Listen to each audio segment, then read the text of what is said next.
Ich sag mal was Mutiges, gleich am Anfang. Die meisten Menschen starten falsch in den Tag. Und sie merken es nicht mal. Oha, direkt so hart, Jonas? Ja, direkt so hart, Lena. Okay, warte. Was heißt denn falsch? Ich stehe auf, ich lebe, der Tag läuft. Wo ist der Fehler? Genau das ist der Fehler. Der Morgen läuft einfach mit dir. Nicht du mit dem Morgen. Verstehst du den Unterschied? Ein bisschen. Sag es mir genauer. Viele denken, Motivation am Morgen. Das ist ein Gefühl. Es kommt oder es kommt nicht. Man wartet drauf. Und das ist der große Irrtum. Moment, also Motivation ist kein Gefühl? Das klingt komisch. Doch, ein Gefühl ist es auch. Aber man wartet nicht drauf. Man macht den ersten kleinen Schritt und denen kommt das Gefühl. Meistens. Nicht andersrum. Krass. Also erst machen, dann fühlen. Genau. Erst machen, dann fühlen. Okay, das dreht mir gerade den Kopf um. Aber schön. Und hey, schön, dass ihr da seid. Herzlich willkommen. Ich bin Lena. Und ich bin Jonas. Und heute reden wir über den Morgen. Über Morgenmotivation. Wie startest du gut in den Tag? Ganz entspannt, ohne Druck. Und wir lernen dabei auch ein paar schöne deutsche Wörter. Wie immer. Ganz nebenbei beim Zuhören. Genau. Und ein kleiner Tipp gleich zu Beginn. Mach unten die Untertitel an. Die Untertitel, das CC am Video. Ja, macht das echt. Lesen und hören zusammen, das hilft so viel beim Deutschlernen. Ich schwöre. Und wenn dir Deutsch mit uns Spaß macht, abonniere den Kanal. Dann lernst du mit uns jede Woche neue Wörter und verpasst keine Folge. Ein Klick. Das war's. So, jetzt aber. Zurück zu deinem harten Satz. Die meisten machen den Morgen falsch. Beweise es mir, Jonas. Gut. Stell dir vor, der Wecker klingelt. Was ist das Erste, was viele Menschen machen? Direkt in der ersten Sekunde? Auf Snooze drücken? Noch 5 Minuten? Das auch. Aber noch was. Das Handy. Die Hand geht zum Handy. Sofort. Noch im Bett. Augen halb zu. Oh, ja. Ertappt. Total ertappt. Und was passiert dann? Nachrichten, News, kleine Sorgen von anderen Leuten. Alles kommt rein. In deinen Kopf. Bevor der Tag richtig anfängt. Stimmt. Und dann liege ich da und bin schon irgendwie müde im Kopf. Und ich habe noch gar nichts gemacht. Genau. Das ist es. Dein Kopf ist voll, bevor er wach ist. Und du fragst dich, warum bin ich morgens so ohne Kraft? Okay, das kenne ich zu gut. Aber Jonas, ehrlich, das Handy ist doch normal. Alle machen das. Ja, alle machen das. Aber normal heißt nicht gut. Rauchen war auch mal für alle normal. Autsch, guter Punkt. Ich sage nicht, wirf dein Handy weg. Nein. Ich sage nur, die ersten Minuten gehören dir. Nicht dem Handy. Die erste Viertelstunde, also die ersten 15 Minuten. Genau. 15 Minuten nur für dich. Klingt das viel? Nein, eigentlich nicht. Aber es fühlt sich schwer an. Warum eigentlich? Weil es eine Gewohnheit ist. Die Hand geht zum Handy von allein. Du denkst nicht mal drüber nach. Das Wort ist wichtig. Gewohnheit. Gewohnheit. Ein schönes Wort. Und ein langes Wort. Sag es nochmal langsam für unsere Zuhörer. Gewohnheit. Das ist etwas, das du jeden Tag machst, ohne nachzudenken. Zähne putzen ist eine Gewohnheit. Kaffee kochen auch. Und ans Handy gehen. Auch eine Gewohnheit. Ja. Und die gute Nachricht: Eine Gewohnheit kannst du ändern. Langsam. Schritt für Schritt. Okay, aber jetzt mal ehrlich, Jonas. Du redest hier so ruhig. Bist du denn so ein perfekter Morgenmensch? Springst du fröhlich aus dem Bett? Haha. Nein, auf keinen Fall. Ha, wusste ich es doch. Erzähl. Früher war ich schlimm. Wirklich schlimm. Ich habe den Wecker gehasst. 3, 4-mal auf Snooze gedrückt. Jeden Morgen. Und ehrlich, danach war ich oft noch müder. 4-mal? Also lagst du da eine halbe Stunde und hast so getan, als ob du schläfst? Genau. Und das Verrückte: Dieser halbwache Schlaf macht dich nicht wach. Er macht dich noch müder. Echt jetzt.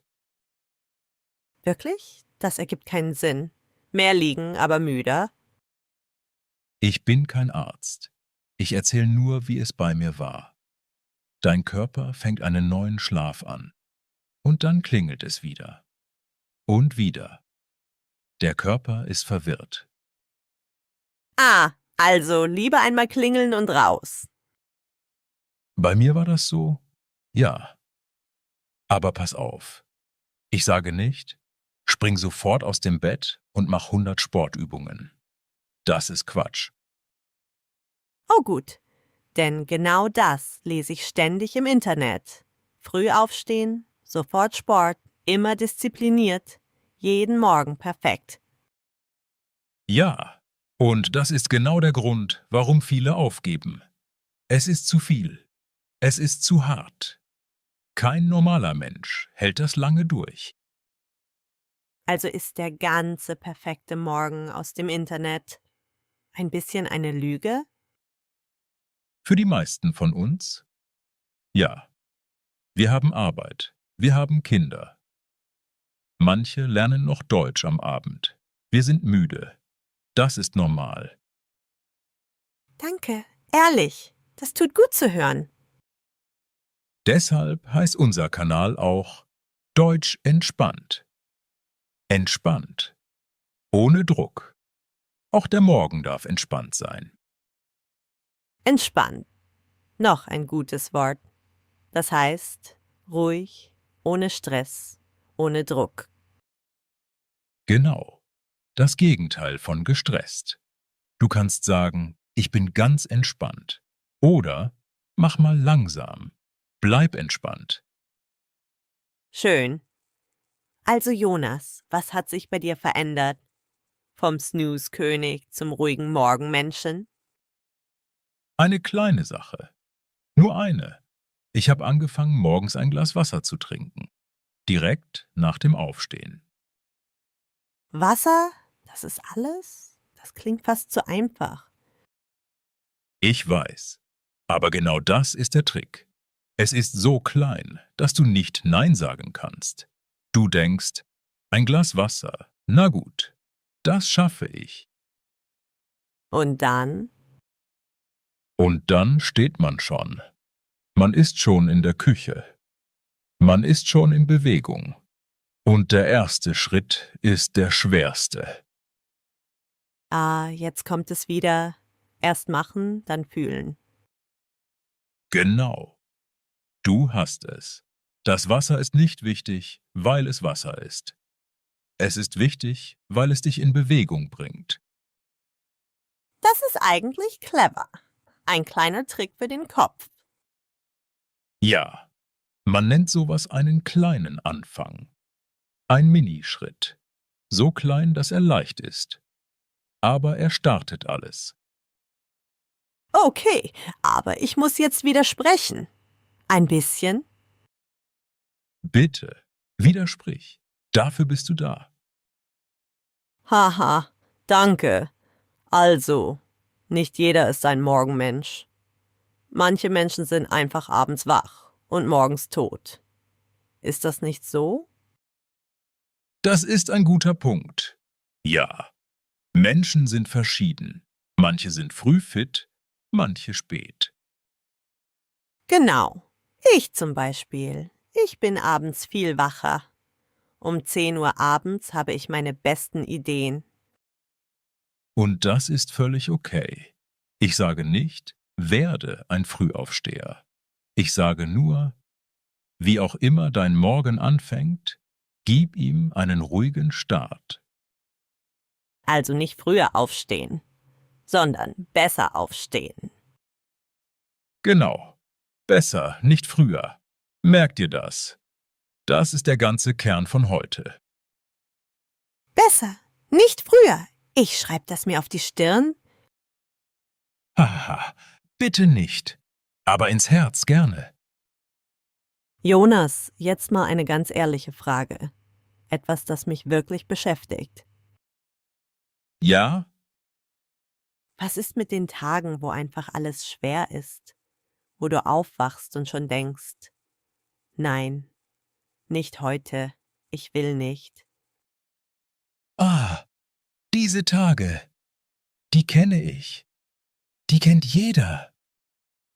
Und? Was machst du da? Denn dein Glas Wasser hilft mir da ehrlich nicht so viel. An solchen Tagen mache ich noch weniger. Nicht mehr. Weniger. Weniger? Wie meinst du das? Ich sage mir, heute reicht ein Ding. Nur ein einziges Ding. Steh auf, mach das Fenster auf, atme einmal tief. Fertig. Das war der Sieg für heute. Das Fenster aufmachen ist ein Sieg? An einem schweren Tag? Ja, ein großer Sieg sogar. Frische Luft, ein bisschen Licht. Das ist mehr, als du denkst. Ich glaube, das machen wir uns zu selten klar, dass kleine Dinge auch Siege sind. Genau. Wir warten immer auf den großen, perfekten Morgen. Und darum machen wir gar nichts, weil groß und perfekt zu schwer ist. Also lieber klein und echt als groß und nie. So schön gesagt, Lena. Lieber klein und echt als groß und dann nie. Genau das ist es. Okay, ich will ein Wort festhalten. Das Fenster aufmachen. Für Licht und Luft. Warum ist das so wichtig am Morgen? Licht ist ein Signal für den Körper. Es sagt, Hallo, es ist Tag. Jetzt bist du wach. Das ist ganz natürlich. Das haben Menschen immer gemacht. Also das Licht weckt uns, nicht der Kaffee. Der Kaffee hilft, klar. Aber weißt du was? Für mich kommt das Licht zuerst. Gerade im Winter, wenn es hier so lange dunkel bleibt. Da fehlt vielen von uns wirklich das Licht. Oh ja, der deutsche Winter.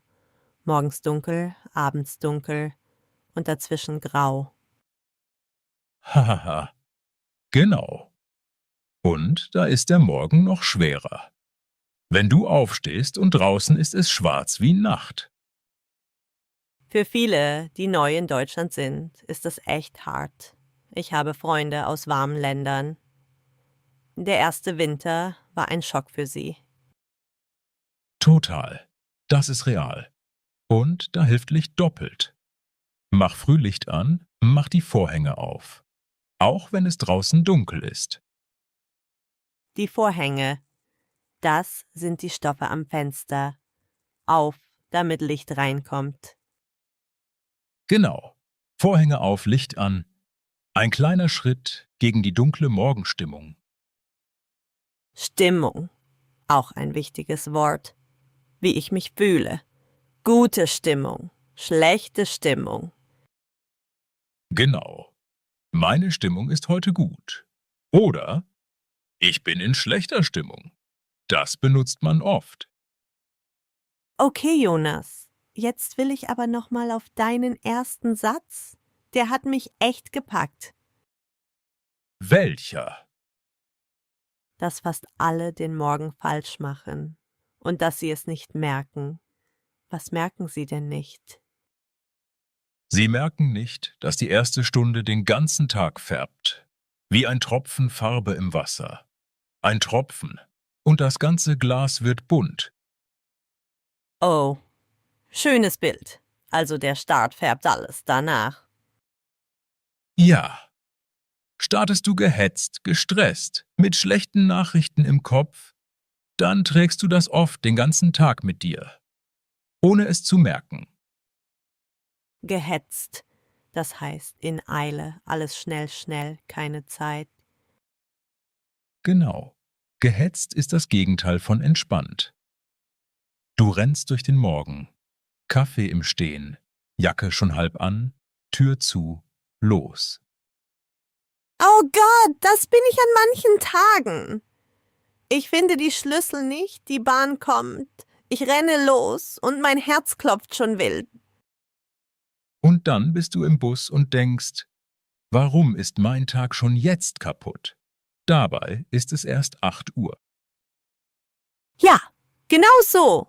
Und ich weiß nicht mal warum. Weil der Morgen die Farbe gesetzt hat. Der gehetzte Start. Und darum reden wir heute genau darüber. Okay, aber du hast leicht reden. Was, wenn ich einfach wenig Zeit habe? Kinder, Arbeit, alles gleichzeitig. Ich kann nicht langsam machen. Das verstehe ich. Wirklich. Und trotzdem sage ich, es geht nicht um viel Zeit. Es geht um ein paar Minuten. Manchmal reicht eine. Eine Minute? Was soll eine Minute bringen? Setz dich 1 Minute hin, bevor der Sturm losgeht. Nur 1 Minute ruhig sitzen. Atmen. Bevor die Kinder rufen. Bevor das Handy piept. Eine Minute Ruhe, ganz für mich. Genau. Und ich verspreche nicht, dass dein Leben perfekt wird. Nein. Aber diese 1 Minute gehört dir. Und das fühlt sich anders an. Weißt du, was ich schön finde? Du sagst nie, du musst das machen. Du sagst immer, probier es, schau, wie es sich anfühlt. Weil ich dir keine feste Regel geben will, keine Vorschrift. Jeder Mensch ist anders. Ich erzähle nur, was vielen hilft. Du probierst und findest dein eigenes Ding. Dein eigenes Ding. Das mag ich. Nicht der perfekte Morgen aus dem Internet, sondern mein Morgen. Genau. Dein Morgen. Er darf klein sein. Er darf einfach sein. Er muss nur dir gehören, nicht dem Handy und nicht der Eile. Okay, ich fasse mal kurz zusammen, damit unsere Zuhörer mitkommen. Darf ich? Klar, mach. Also, Motivation ist kein Gefühl, auf das man wartet. Erst machen, dann kommt das Gefühl. Richtig? Richtig. Erster großer Punkt. Zweitens. Die ersten Minuten gehören dir, nicht dem Handy. Nachrichten können warten. Genau. Zweiter Punkt. Und drittens. Fang klein an. Ein Glas Wasser, ein Fenster auf, 1 Minute Ruhe. Klein und echt schlägt groß und nie. Ja, genau das meine ich. Du bringst es echt gut auf den Punkt. Haha, das schreibe ich mir auf. Jonas hat gesagt, ich bin besser. Oh nein, was habe ich getan? Zu spät. Aber warte, wir haben noch was Wichtiges nicht besprochen. Was denn? Den Abend. Denn vieles, was wir abends tun, beeinflusst doch, wie der Morgen sich anfühlt, oder? Das denke ich zumindest. Oh, sehr guter Gedanke. Ja, da ist wirklich was dran. Der Morgen beginnt am Abend. Erklär das mal. Denn das klingt erstmal seltsam. Denk mal so. Wenn du abends spät noch stundenlang am Handy hängst, wie geht es dir dann am nächsten Morgen? Schlecht. Müde. Der Kopf ist schwer. Genau. Der Morgen war schon verloren, bevor er anfing. In der Nacht davor. Autsch. Also, ist mein Handy am Abend auch schuld an meinem schlechten Morgen? Nicht nur Schuld, aber es spielt mit. Das Licht vom Bildschirm, die vielen Reize.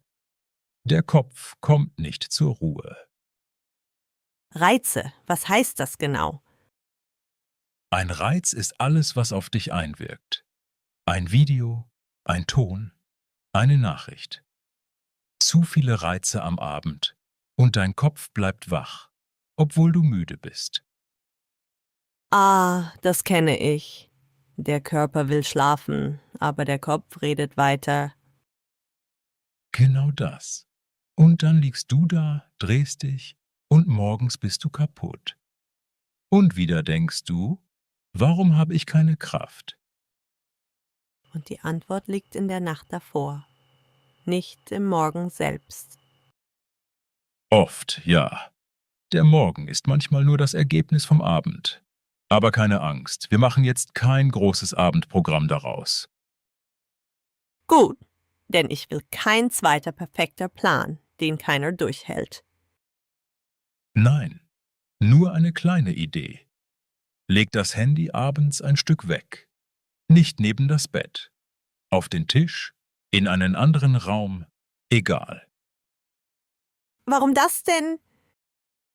Weil du es dann morgens nicht sofort in der Hand hast. Du müsstest aufstehen, um es zu holen. Und diese kleine Hürde, die reicht oft schon. Eine Hürde. Das ist wie ein kleines Hindernis. Etwas, das im Weg steht. Genau. Eine kleine Hürde zwischen dir und dem Handy. Und plötzlich greifst du morgens nicht mehr automatisch danach. Clever. Wieder so ein kleiner Trick für den Kopf. Du magst diese Tricks, oder? Ich liebe sie, weil sie ehrlich sind. Sie kämpfen nicht gegen deine Faulheit. Sie arbeiten mit ihr. Mit der Faulheit arbeiten. Das ist ein schöner Satz. Nicht gegen sich selbst kämpfen. Ja, wir kämpfen viel zu oft gegen uns selbst. Steh auf, sei besser, streng dich an. Und dann sind wir müde vom Kämpfen. Und geben auf. Und fühlen uns schlecht. Und der nächste Morgen ist noch schwerer. Genau dieser Kreis. Und den wollen wir heute durchbrechen. Sanft, ohne Druck. Deutsch entspannt eben. Sanft, also weich, freundlich, ruhig, nicht hart. Genau. Sei sanft zu dir am Morgen. Du wachst gerade erst auf. Sei nicht gleich streng mit dir. Weißt du was, Jonas? Ich glaube, das ist der wichtigste Satz heute. Sei sanft zu dir am Morgen. Vielleicht. Ja. Und trotzdem haben wir noch so viel zu bereden. Über den Kaffee zum Beispiel. Und über das erste Wort, das du morgens denkst. Das erste Wort, das ich denke? Oh, das klingt spannend. Das müssen wir gleich vertiefen. Machen wir. Denn genau da, in diesem ersten kleinen Gedanken, liegt mehr Kraft, als du glaubst. Also gut, Jonas. Das erste Wort am Morgen. Sag schon, was denkst du, wenn du die Augen aufmachst? Ehrlich? Früher war es immer. Oh nein, jeden Morgen. Oh nein, schon wieder. Oh nein, wirklich? Das ist ja hart. Jeden Tag so anfangen? Ja. Und weißt du was? Ich habe es geändert. Nur ein Wort. Ich sage jetzt Okay, Okay, nur okay? nur okay. Das heißt, ich bin wach. Der Tag ist da. Ich mache das jetzt. Kein Kampf. Einfach okay. Das gefällt mir. Klein, aber es macht was. Ich glaube, ich probiere das morgen. Okay statt oh nein. Genau. Und dann der Kaffee. Aber Lena, hör mir kurz zu. Nicht sofort den Kaffee. Was? Nicht sofort Kaffee? Jonas, jetzt gehst du zu weit. Warte, warte. Ich sage nicht kein Kaffee. Ich liebe Kaffee. Ich sage nur erst ein Glas Wasser, dann der Kaffee. Ach so, erst Wasser. Okay, das kann ich machen. Du hast mich kurz erschreckt. Ich trinke morgens erstmal ein Glas Wasser. Das hilft mir, wach zu werden. Und danach schmeckt der Kaffee sogar besser. Finde ich. Gut. Also, machen wir das kurz zusammen, ja? Für alle, die zuhören. Was nehmen wir mit heute? Fang du an, Lena. Okay, der Morgen ist nicht dein Feind. Sei sanft zu dir. Das war mein Lieblingssatz heute. Schön. Und meins. Fang klein an. Ein Wort, ein Glas Wasser, ein tiefer Atemzug. Nicht der ganze, perfekte Morgen. Nur das erste kleine Ding. Und die Motivation kommt nicht vorher. Sie kommt, wenn du anfängst. Das habe ich heute wirklich verstanden. Ja, warte nicht auf die Lust. Fang an. Die Lust kommt oft hinterher. Manchmal. Manchmal. Ehrlich bleiben. Ich mag das an uns. Und die schönen Wörter von heute? Der Morgenmuffel, der Mensch, der morgens schwer aus dem Bett kommt. Der innere Schweinehund, die kleine Stimme, die sagt, bleib liegen. Sanft. Und mein Wort. Okay. Nimm dir eins mit, nur eins. Sag es morgen früh laut und schau, was passiert. Das war schön heute, Lena. Ruhig und warm. So mag ich unsere Morgen. Ich auch, Jonas. Danke, dass ihr da wart. Wirklich. Wenn dir das heute gut getan hat, dann abonniere uns. So bleiben wir zusammen und hören uns schon morgen früh wieder. Ich freue mich drauf. Und jetzt erst das Glas Wasser, dann der Kaffee. Macht es gut, ihr Lieben. Bis bald. Bis bald, ihr Lieben. Und denkt dran, es muss nicht perfekt sein. Einfach okay. Das reicht schon.